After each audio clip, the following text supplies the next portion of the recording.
Thank God I took that leap, and it's been, very successful for me. It's been a journey like I've never experienced before. Yeah. To say the least, it's been life-changing. Yeah. So working that late in a bad area where my business was, right, like, I know that area. Exposing myself at midnight in the middle of the boulevard where one or two people die every Friday or Saturday. Like, for you to come in here, if you have the work ethic and you're coachable and you're really, really going to absorb everything that you learn around here, no reason for you to not succeed in this business.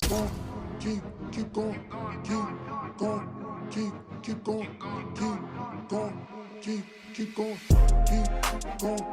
I gotta keep going. 1 year in the making and 50K months later, like clockwork. We've got Abb in the house today. Thank you for joining us for another podcast. How are we feeling today? Amazing, man. Long due, right? Long due. So it took us a long time to bring you over to the team, and we were just talking about this before the podcast. We went to dinner, when was it, like a year and a half ago? Like about a year and a half ago, Longhorn Steakhouse. Yeah.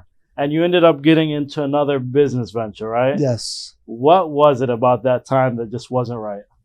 Well, at that time when we went and had, dinner at Longhorn, I was kind of still new into the towing business. Yeah. And, I'm not going to lie, it was kind of doing me good in the beginning. Yeah.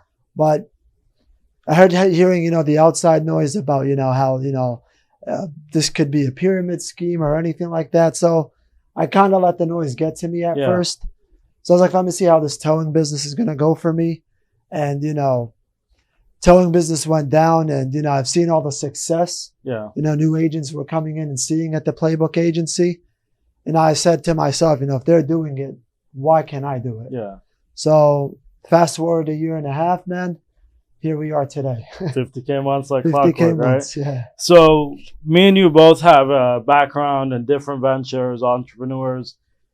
So starting off, you've always been an entrepreneur, right? Yes. What's the first thing that you ever got into, like after like college? First thing I've ever gotten into after college. So for those who don't know, my background is computer networking, and I never really liked, the work environment I was in and anything like that. So I kind of got into like selling beauty supplies, so that kind of kept me up for about 10 years or so. I invested a lot as well, into the stock market, lost a lot of money. I don't want to talk about I was waiting for that one. Lost a lot of money there.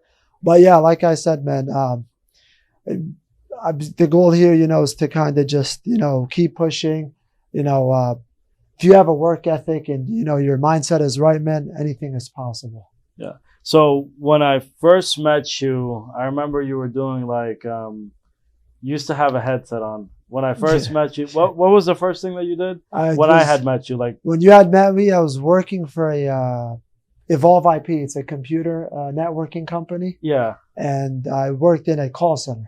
A call center. Yeah. That's what it was. But you were working from home, right? From home, remote. So I remember that. And like when I first started, we first started building out the agency, you were one of the first people I thought of because of that. Yeah. I was like, this guy had a headset on the first time I ever met him. Yeah. I was like, he's destined to be here. But, some people, they take longer than others. Like it took me 18 months of being recruited into the business because I was the same way as you. Like I didn't think that, hey, these guys were making this or making that. But so you, at the time we had sat down, it was about a year and a half ago from today, and you were in the towing company. Yes. What did you experience in that business that opened your mind back up? I didn't have any like the flexibility I wanted. Like I'm married, I have kids. Yeah. I want to take them out. Yeah. I didn't have that flexibility. I felt like, my time was just unavailable. Like I was unavailable anytime they wanted to do anything.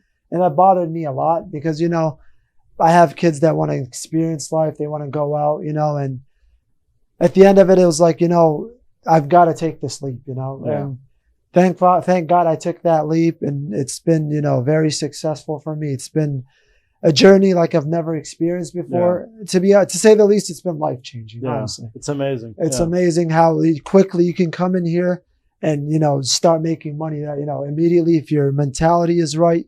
Your work ethic is there, and thankful I've always had the work ethic, so that wasn't an issue for me. And at that point, it was just finding the right system And, you know, honestly, what you offered, I didn't find anywhere else. Yeah, it's like the system rewards work ethic here, and that's my favorite part because you don't need anything special. Definitely. You don't need money to come into the business. Like I was you know, Abdul Bari's dad, Yeah. doctor, does very well, you know, Yeah, but he was mashallah. telling me like how when he first came to the States in the 90s, he had $37 to his pocket. Wow, that's crazy. Now look at him, you know, like amazing career, Right.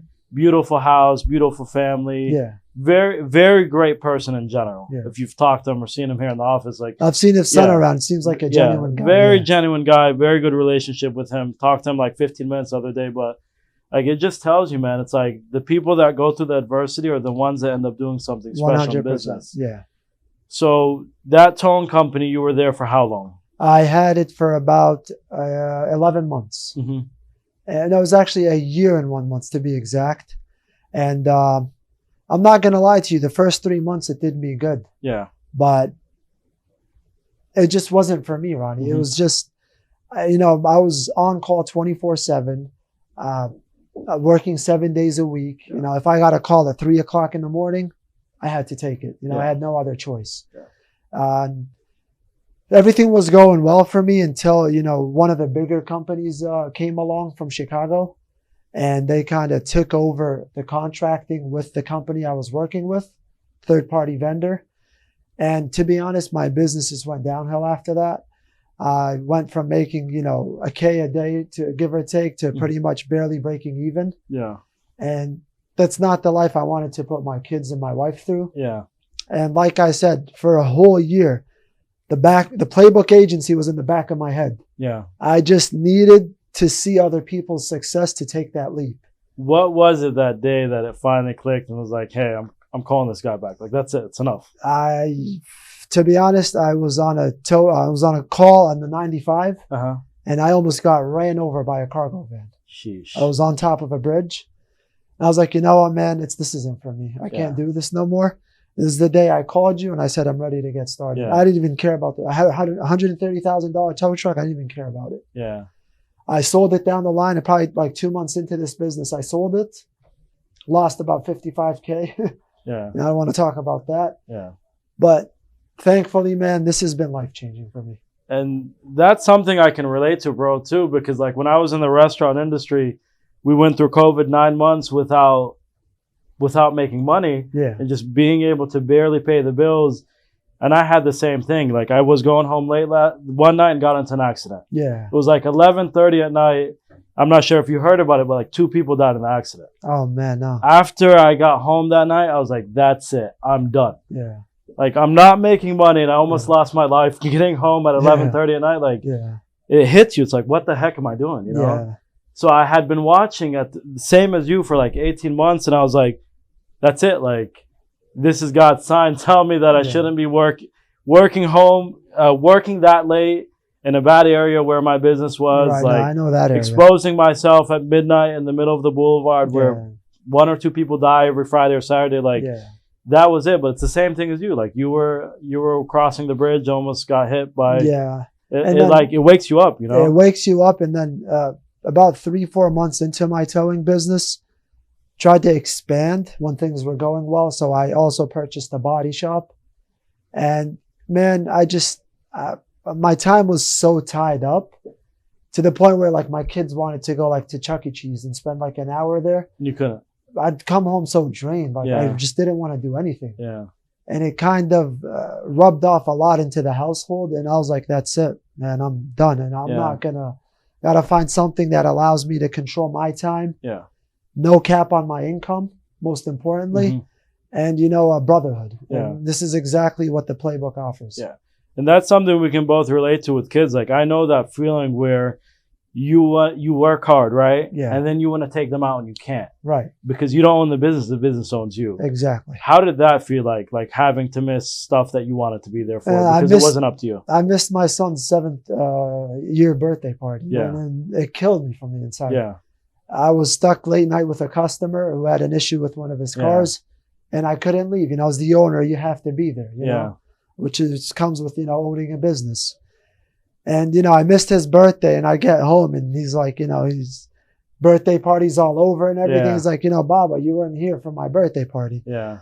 I was like, I'm trying to make a living for us, And that's what really hit me the most. Like, man, I got to find something that really lets me control my time rather than letting it control me. Yeah. And like I said, man, this is what the Playbook Agency offered to me. For sure, man.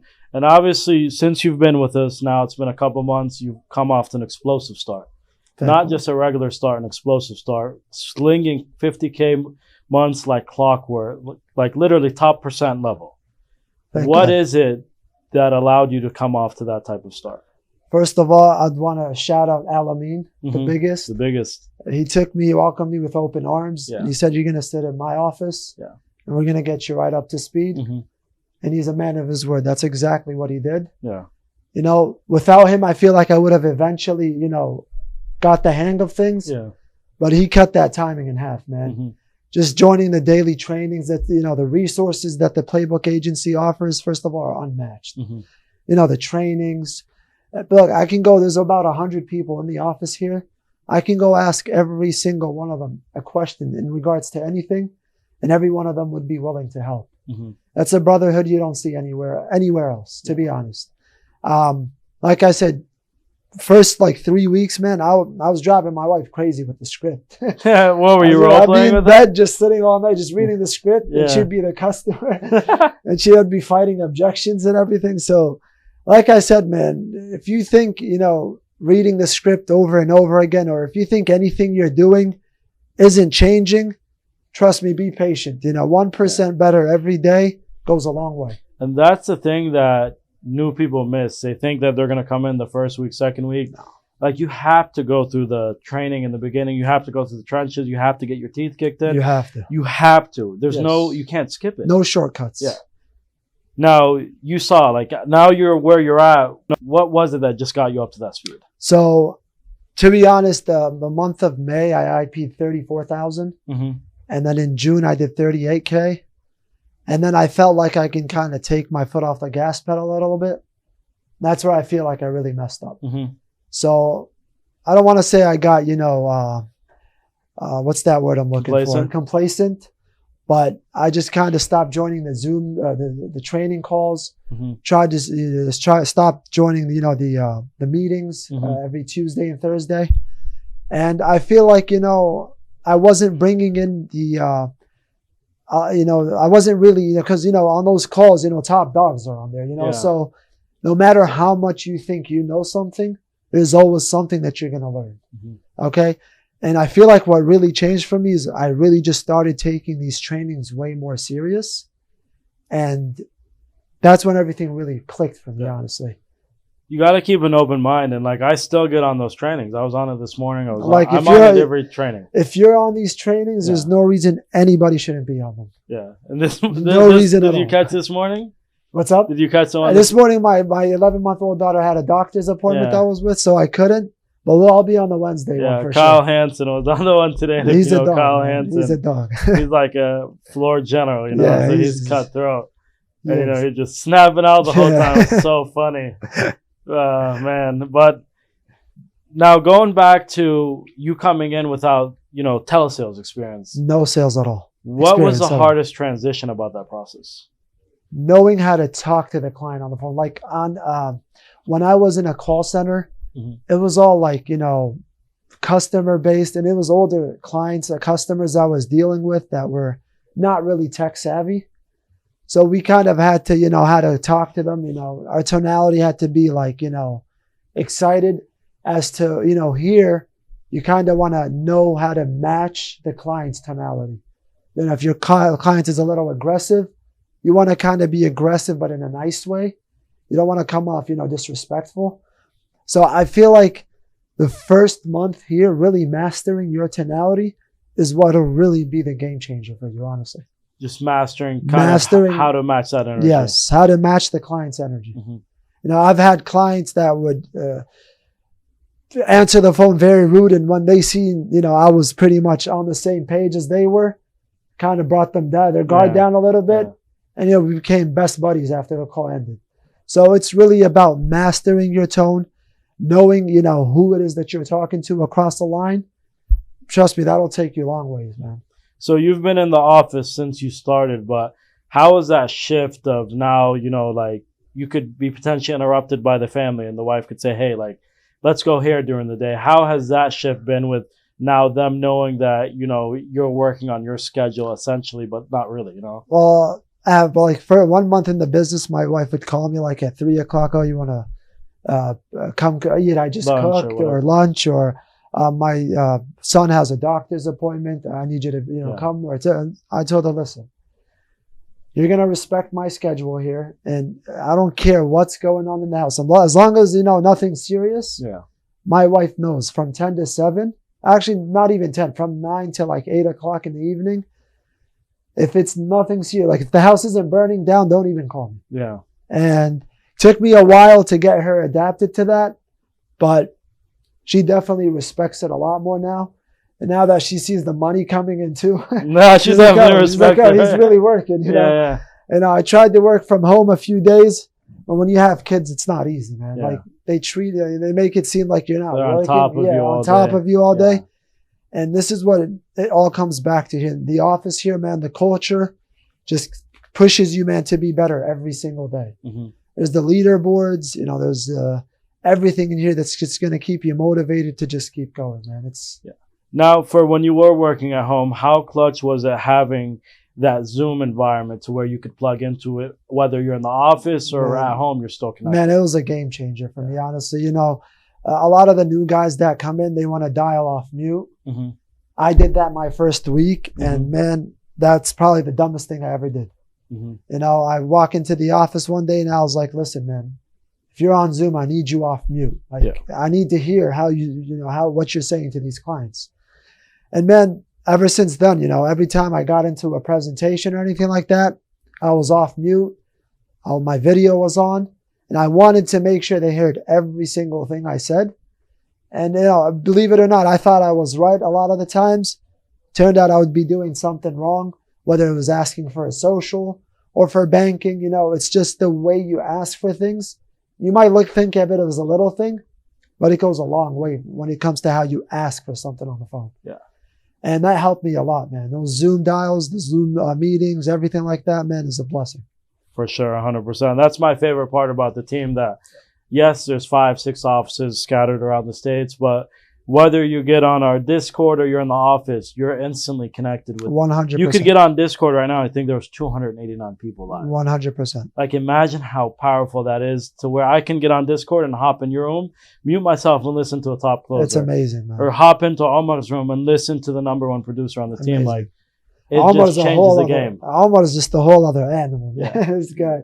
We were doing the boot camp the other day, and he was in one of the trainings, and I was like, dude, you need to do the intro to trainer. And, he's quiet, doesn't like talking about it. So he's like, yeah, I hold the company record.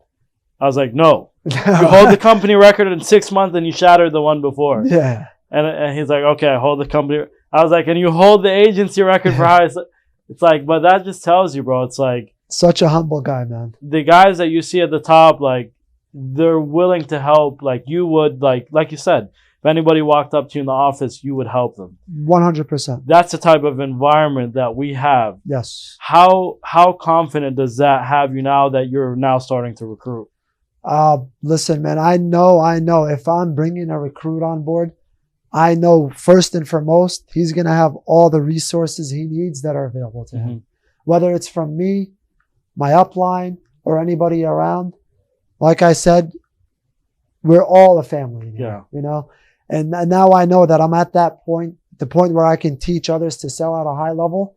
It'd be selfish of me to not, share this opportunity with anybody else. The business is so scalable, and you and I have both done different stuff previously. Yeah. And it's like, I've never seen anything this scalable. Nothing. No.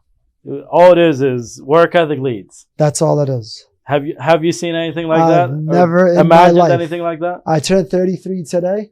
I've never in my 33 years of life seen anything close to this. Like, imagine back in the shampoo days, right? When we all thought that was crazy. Now imagine there's our top dogs, 22 years old, made $149,000 net last month. That's insane. Yeah. 22. That's insane. From his office, not traveling. That's insane. that just shows you how scalable that, like, there's no degree needed. There's no experience needed. All it is a work ethic. All it is, man. Now, swinging back to the resources, right? We mentioned that a lot. What was the biggest resource that the team provided that you felt like, you know, was just able to keep you sharp or get you off to a faster start? The script. Honestly, the script is everything here. Mm-hmm. The script is literally script, and then any objection the client gives you, it's literally right on there on Boom. the script. Yeah. Like, you have no excuse for you to come in here. If you have the work ethic and you're coachable and you're really, really going to absorb everything that you learn around here, no reason for you to not succeed in this business. It's all there. It's in front of you. It's like, all you in don't front of have you. to think of anything here. Not at all. It's all there. Like, there's nothing that you have to think about. You need a script. Boom. You need leads. Boom. You need training. Everything. There's 5 of them a week. You need to listen to live coaching. Get on Discord. You find 300 people. Everything is there. Everything. Now, as we begin to wrap this up, we have a lot of new agents that listen to this. You just mentioned the script briefly. What would be the biggest piece of advice that you could leave that person watching the camera with? Don't skip anything on the script. Everything in the script was put for a reason. Mm-hmm. At first, I thought I could kind of half-ass the script. Didn't work out for me at all. I wasn't getting socials, banking objections. I had one day, I think I had like 8 banking objections. I remember that. So Al sat with me, and coach was there too. He's like, what is it that you're doing? I was going right straight from social right to banking. That's the biggest mistake, bro. And that was the biggest mistake. Stick to the script. Great things are going to happen. Yes, sir. Appreciate you getting on with Appreciate us. Excited you, to man. see how Thank you you end the so year. much. Thank you.